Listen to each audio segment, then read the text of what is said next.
নমস্কার বন্ধুরা, আবার একটা আমি রেসিপি নিয়ে এসেছি। রুই মাছের ঝোল বানিয়ে দেখাবো।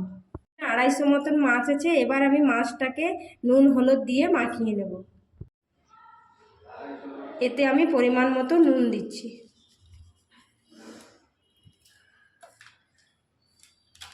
হলুদ দিচ্ছি।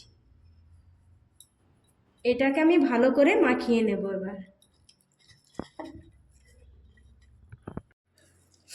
এবার এটা মাখা হয়ে গেছে।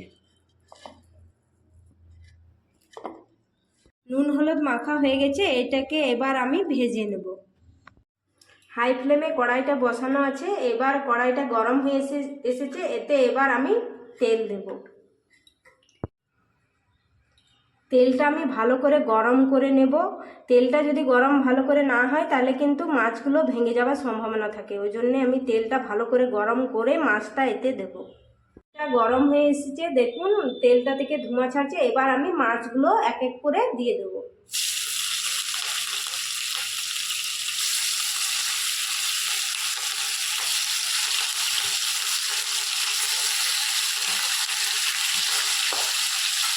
এবার মাছগুলোকে লাল লাল করে ভাজা করে নেব। লাল লাল করে ভাজা হয়ে গেছে। এবার এটাকে নামিয়ে নেব। মাছটা ভাজা হয়ে গেছে। এটা একটা পাত্রে আমি নামিয়ে নিয়েছি। চলুন এবার দেখাই মাছটার জন্য কি কি মশলা লাগবে। মাছটা কিন্তু আমি সম্পূর্ণ সর্ষের তেলে রান্না করব, ওতে খেতে হেভি সুস্বাদু লাগবে। ঝোলের জন্য কি কি মশলা লাগছে এবার আমি আপনাদেরকে দেখাই। এখানে জিরে আর ধনে 1 চামচ বেটে রেখেছি। এইখানে আদা আর রসুন বেটে রেখেছি। এখানে 1 চামচ সর্ষে, একটা মিডিয়াম সাইজের পেঁয়াজ আর 2টো লঙ্কা বেটে রেখেছি।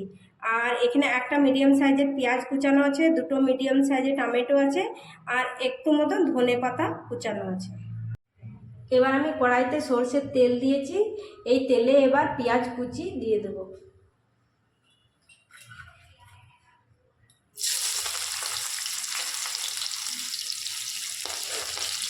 এবার পেঁয়াজটাকে লাল লাল করে ভেজে নেব। পেঁয়াজটা কালার আসার জন্য একটু মতন আমি এখানে চিনি দিচ্ছি।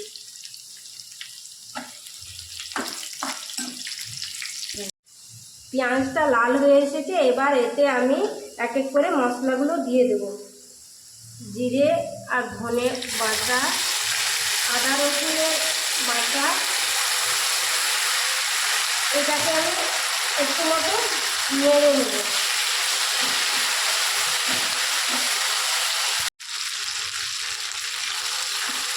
আদা রসুনের পেস্টটা গন্ধটা চলে গেছে। এবার আমি এতে দুটো টমাটার কুচি দিয়ে দেব।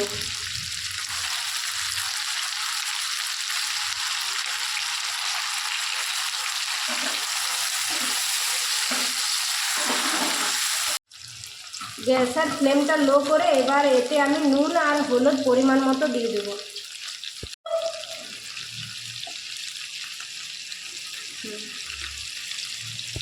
হলুদ দিয়ে দিলাম। এবার এটাকে আমি নেড়ে চেড়ে একটু ঢাকা দিয়ে দেবো।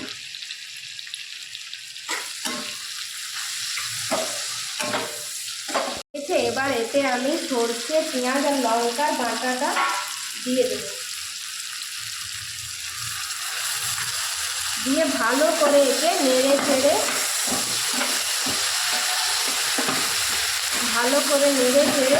এতে আমি পরিমাণ মতো জল দিয়ে দেবো।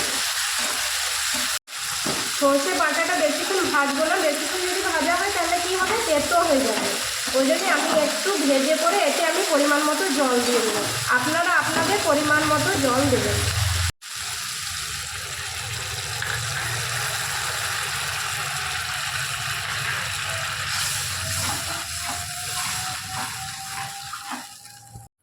ঝোলটা ফুটে এসেছে। এবার আমি মাছ ভাজাগুলো ঝোলের মধ্যে দিয়ে দেব।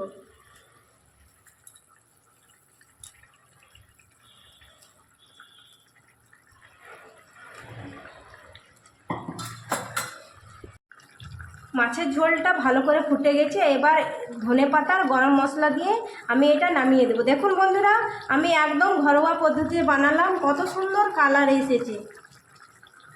গরম মশলা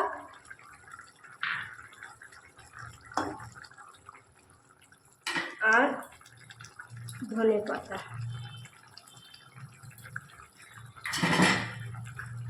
আমি এবার গ্যাসের ফ্লেমটা অফ করে দেব। দেখুন বন্ধুরা, মাছের ঝোলটা কত সুন্দর হয়েছে। আপনারা চাইলে বাড়িতে এরকমই বানাতে পারেন। তাহলে মাছের ঝোল আমার রেডি হয়ে গেছে। আপনাদেরকে যদি ভালো লেগে থাকে তাহলে লাইক, সাবস্ক্রাইব এবং শেয়ার করবেন, আর পাশে থাকা বেল আইকনটিকে প্রেস করবেন। ধন্যবাদ। সুস্থ থাকুন এবং ভালো থাকুন।